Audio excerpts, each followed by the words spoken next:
Saudações, guerreiros na vida.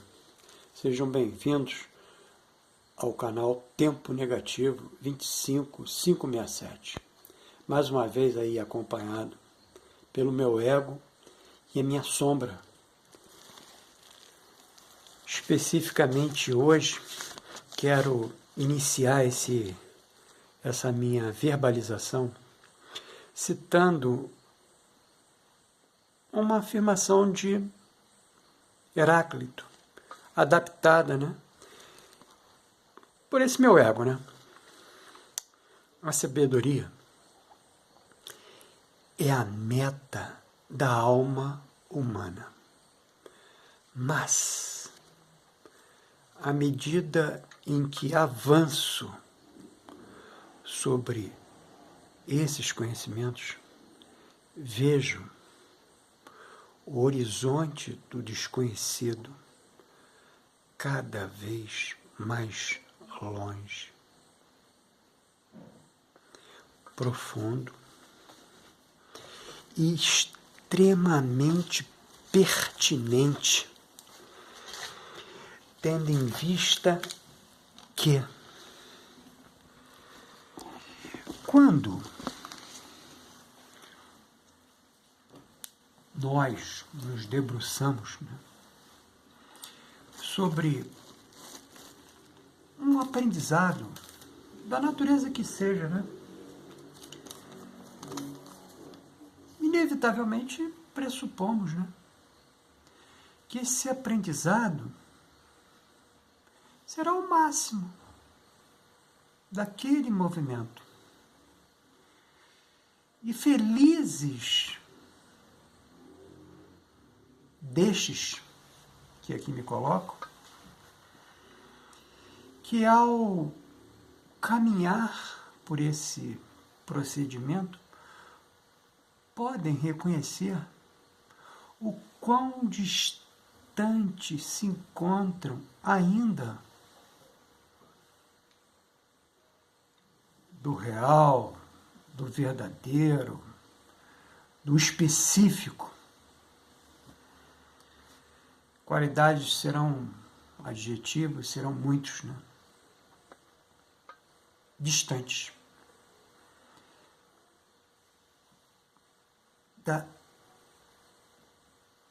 do ponto de toque de todo esse conhecer. E é dentro dessa minha pequenez que eu começo transitando aqui no meu ensaio 05 de novembro de 25, onde eu produzi 602 palavras.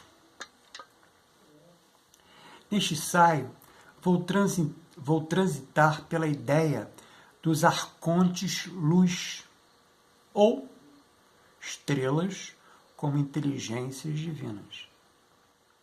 Em Platão e na tradição teosófica e hermética oriental.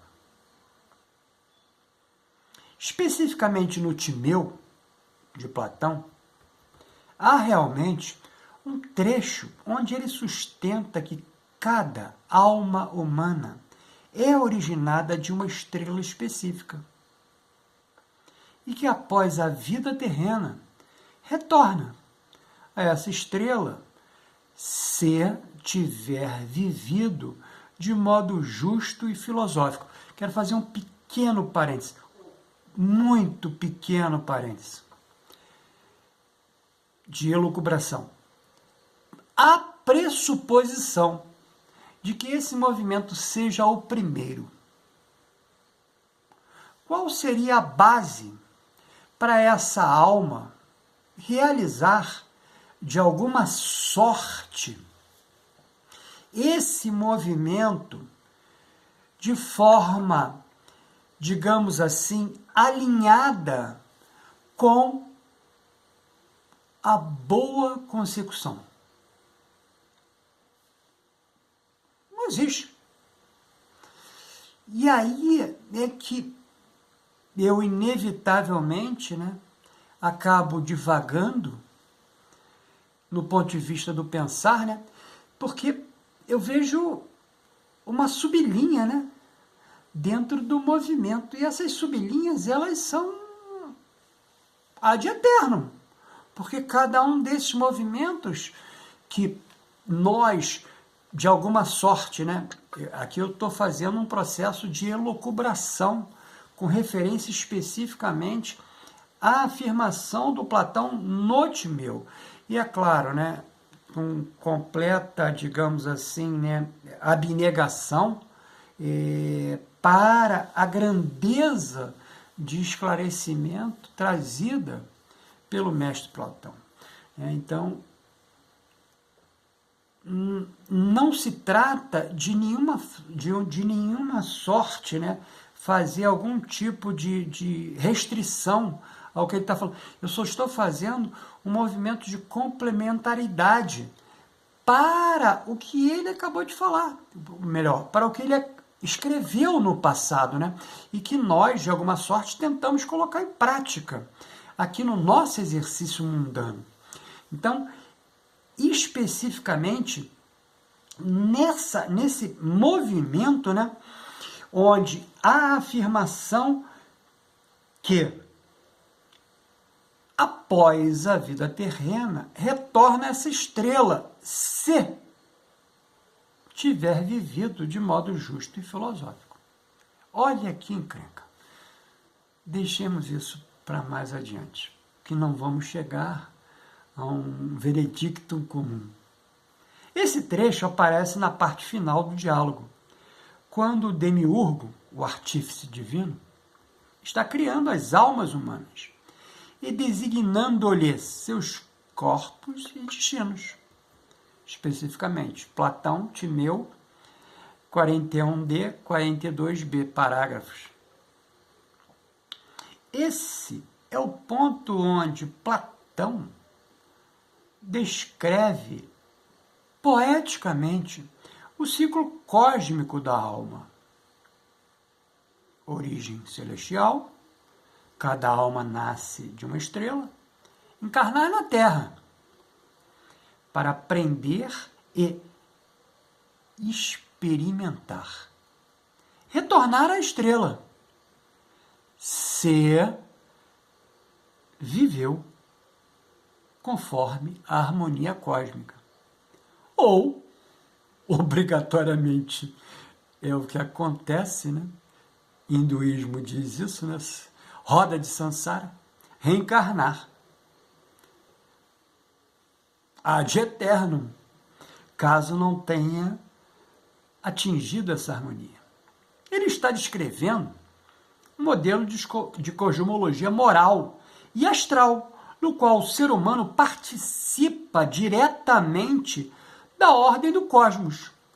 As estrelas às quais Platão se refere no Timeu não são os 7 planetas tradicionais, mas sim as estrelas fixas do firmamento.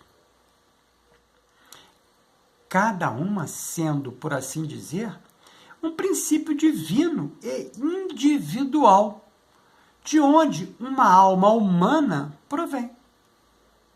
Pois, no modelo cosmológico antigo, as estrelas fixas ocupavam a 8ª esfera. Ocupavam e, de certa forma, né, ou seja, o exoteísmo, né, mantém esse mesmo pensamento. Né? A mais perfeita e imutável do cosmos. Essa 8ª esfera era a morada das divindades e dos seres perfeitamente ordenados. Assim, cada estrela é uma espécie de arconte-luz, um ponto de origem espiritual para uma alma. Essa ideia dos arcontes-luz, ou estrelas como inteligências divinas, Platão não fala. Em arcontes, nesse sentido técnico. Mas ele descreve as estrelas fixas como seres divinos, Theoi Asteris, e diz que cada alma humana foi colocada em uma estrela individual. Logo, o número de tais inteligências seria o número das estrelas fixas visíveis, que é incontável. Mas cada uma dotada de alma e consciência divina. No Timeu, parágrafo 40b, Platão chega a afirmar: as estrelas são deuses visíveis, gerados de fogo puro, que giram em círculos fixos. Portanto, há tantos arcontes de luz quanto estrelas no firmamento. Cada uma centelha divina individual. Na tradição esotérica, principalmente na linha teosófica e hermética oriental, Atman e Budi, que trabalhamos aqui, né? O sexto e o sétimo chakra são os dois princípios mais elevados da constituição humana. Eles correspondem, respectivamente, a Atman, o sétimo chakra, que permeia esse corpo físico e o seu corpo físico, é o espírito puro. A centelha divina, o reflexo do absoluto. E o Budi,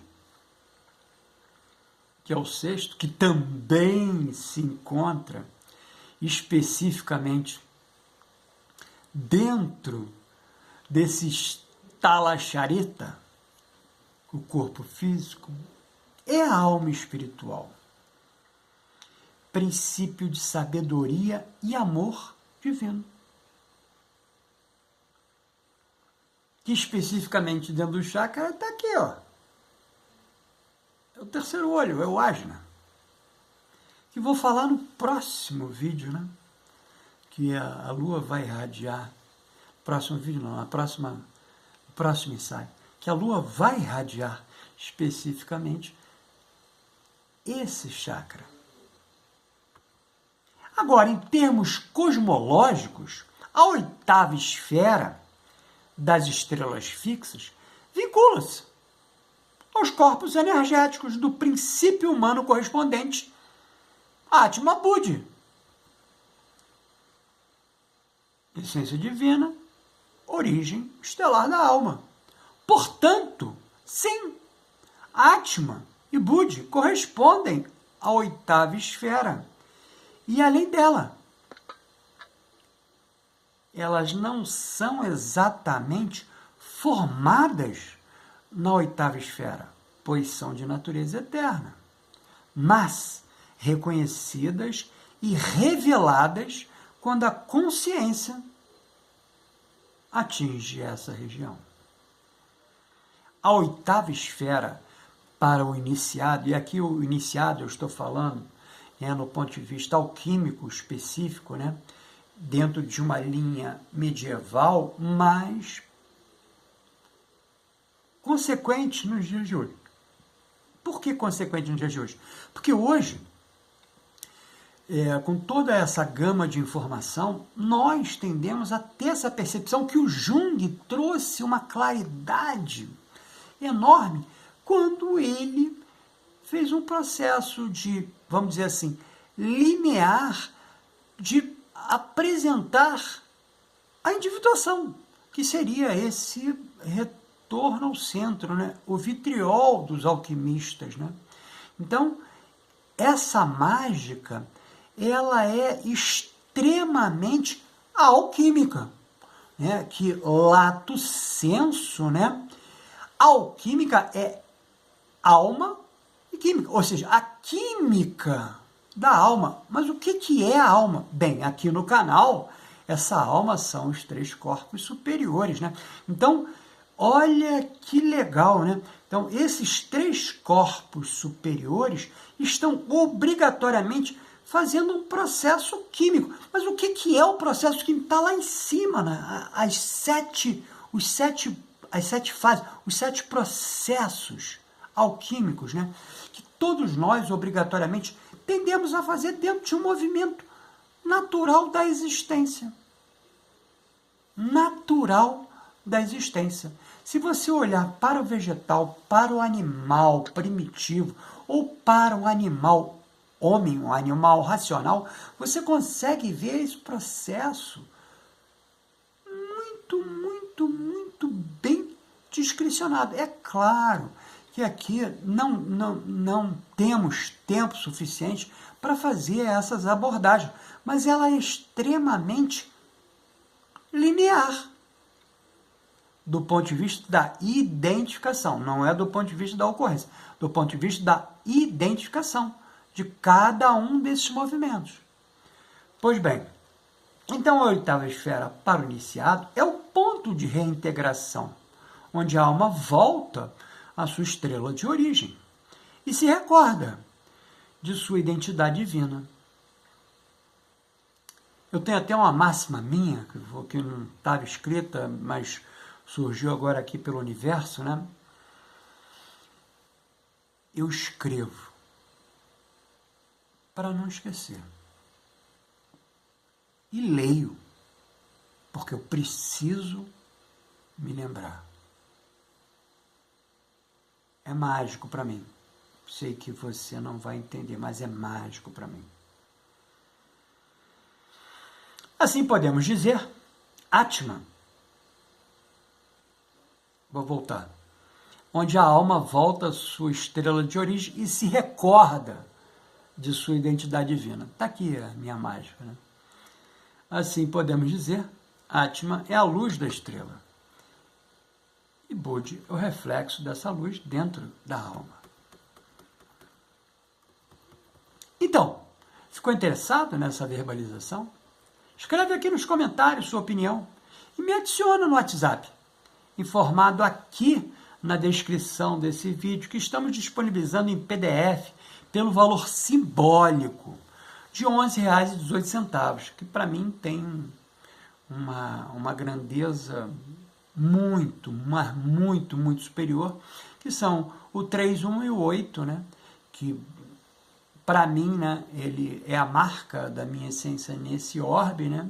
Que é o 11, né? O 3, 8, 11.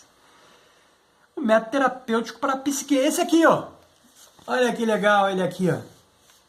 Já impresso, bonitinho. Para você, obrigatoriamente, né? Se sentindo à vontade, fazer o seu processo de individuação. Porque para nós aqui, em contextos terapêuticos, ele serve para acompanhar e auxiliar outros guerreiros na vida a lidar com emoções difíceis, traumas e outros desafios emocionais, que vamos juntos, de alguma sorte, buscar o nosso equilíbrio. Lembrando em tempo que hoje a vibração da Lua, hoje iniciamos a vibração da Lua cheia azul, que é uma superlua, hein? 5 de novembro, superlua em Touro. Uhul! Energizando o chácara laríngeo, o Vishuddha. Olha ele aqui, ó. Olha o Vishuddha aqui. Cujo procedimento se encontra aqui dentro do método terapêutico para a psique, para que você, autonomamente, no seu tempo, possa se conduzir para esse seu processo natural, ou melhor, né, que deveria ser natural para todos nós, né, mas nós acabamos nos afastando tanto, né, mediante as informações mundanas, né, que deixamos a despercebido, né, passamos a viver no automático, né? Mas, inevitavelmente, para aqueles, né, que podem perceber ainda, né, a luz de Apolo, né, e reconhecer essa luz de Apolo como uma retroiluminação para essa centelha divina, né, fazer o processo de retorno, aí a mágica, ela tende, de uma certa forma, a caminhar, né? E é nesse sentido que eu me despeço de você e você me vê no próximo vídeo.